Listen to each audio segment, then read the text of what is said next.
วัสดีครับสถีมอเตอร์โชว์ไปฟังให้มารู้ว่า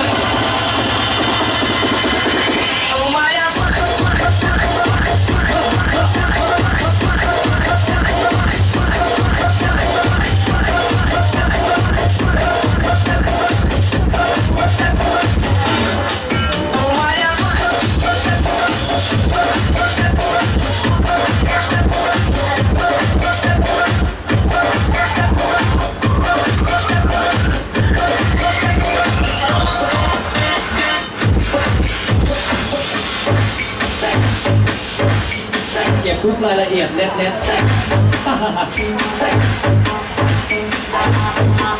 ธรรมดาจริงๆสุดยอด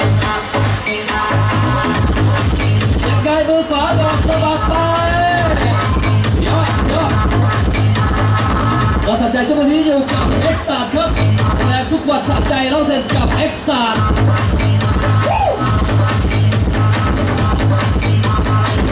สุดยอดโปรแกรมที่ทนที่สุดครับ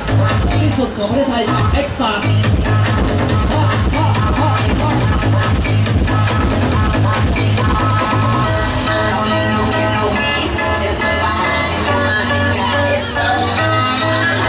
ยังมีสาวสวยอีก4 ท่านนะครับบนเวที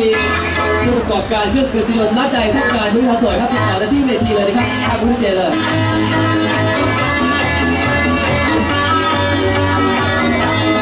อยากให้รถของท่านมีสีสันจุดประตูครับต้องมีโคโยตี้เต้นประจำรถนะครับ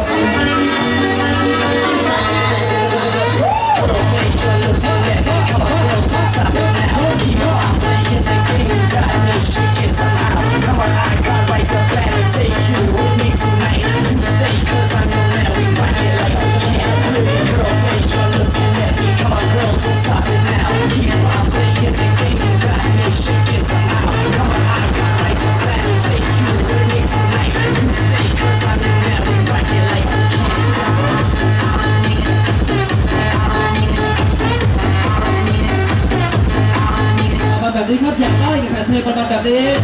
เดินมาเลยครับตรงกลางงานเลยท่าการสว่าง